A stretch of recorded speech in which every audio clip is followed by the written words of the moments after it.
I went to a boarding school, and like not just any boarding school, I went to a boarding school in Nigeria. These were the best and worst years of my life. What actually made it so bittersweet were the seniors. Now I'm sure you can back me up on this if you ever went to a boarding school in Africa, but like the seniors in Nigeria were something else. I mean, as a junior you lived in genuine fear and respect for your seniors. Like the only way to survive at this time was to make one of the seniors like you. In fact, the only way I ever survived was because I was a nerd. Like there was this senior who really liked old cartoons and he somehow found out that I was basically a walking Looney Tune at the time. So he and his friends invited me into their room and had me sing the theme songs of their favorite old cartoons. And I'm talking like Samurai Jack, like Hey Arnold, and even like the ones that even have words like Cramp Twins, for crying out loud. Yeah, I was basically the jukebox. Yeah, I had no self-respect at the time, but you know what?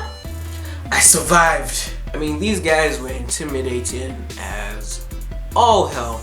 But there was a guy in my year who I think one day just felt he had had enough. Like, I don't think he chose life that day because this was the day I almost witnessed a homicide. So this is basically what happened.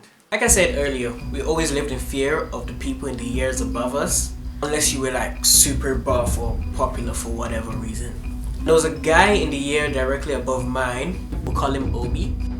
Like he was popular with everyone, he wasn't too evil as long as he paid him protection tax, as he liked to call it, in like the form of biscuits or whatever, some form of gesture anyway. And then there was a guy in my year, we'll call him Kai, who had come from a different school.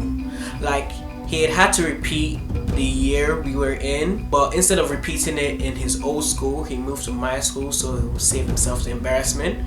But the funny thing was, in his mind, he was in the same year as the people above us, so he kind of acted out of place, quote unquote. We were all in the same room in the hostel. Like Nigerian boarding schools, you get like 20 to 24 people in one room, so we were all in one room at this time. Now it was a Wednesday night and I went to a 7-day Adventist boarding school.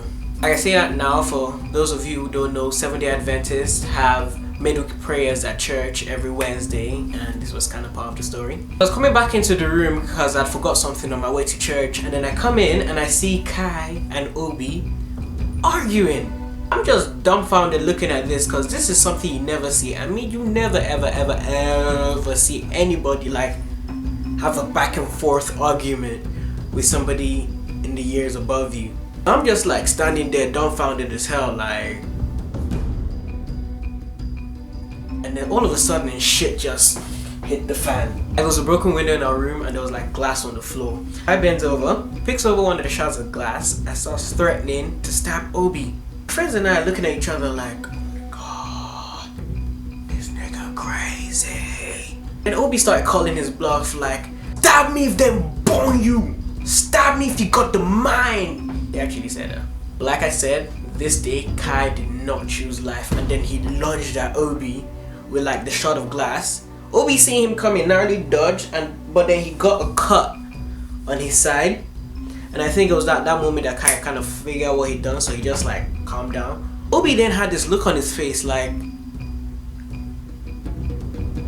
this nigga did. Oh hell no.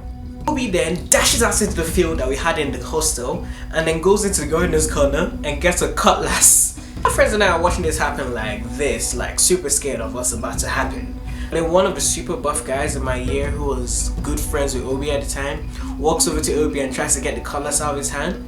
Then Obi swinging the shit around, talking about how he gonna kill Kai and all of that, like, I'm gonna kill him, he tried to stab me, that fucker. As the situation is getting super heated, I leave. Like, I didn't want to be around when the police and everybody else starts coming and asking the what did you see questions. I don't need that in my life. But then I go straight to church.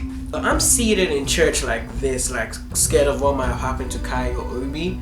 Because I look around and not one of them is in church. My friend right beside me starts making jokes about how Kai's probably dead, but I was like legit scared because the look on Obi's face looked like it was about to catch a body, like he was about to murder him. Fast forward, church is over.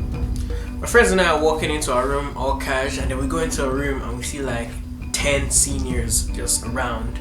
Like they see it around the room like this is the fucking mafia. Like legit, all we needed was like a 7-horse head and someone to do a poor Italian accent, and I could have sworn I just walked into The Godfather. Kai is in the middle of the room, kneeling down, hands in the air, crying his eyes out like they just did some next execution thing on him. And one of the seniors begins talking like, "You have some real balls to show this kind of disrespect to us. You disrespect one of us, you disrespect all of us. There must be a God, because only He saved Kai this day. Any one of you show this kind of disrespect to us again, you'll be sleeping with the fishes." Obviously I'm just joking guys, he never really said it like that, but that's basically the gist of what happened. And then they leave the room with Kai, but I don't know what they did to him, I don't know what they made him do, but since then he was just a little bit more docile. I'm not saying he was like a fucking neutered dog, like he was just calm as shit. And the moral of that story is, be smart, choose life. And if you want to stand up to somebody, like if you decide that today I don't choose life, make sure you got backup who can actually back you up. Anyway, that's it for now. I hope you enjoyed that story. Like the video if you did. Subscribe if you haven't. Do you have any crazy experience with seniors? What's your favorite scene from The Godfather? Let me know in the comments down below. And until next time, I'm gonna catch you guys. Laters.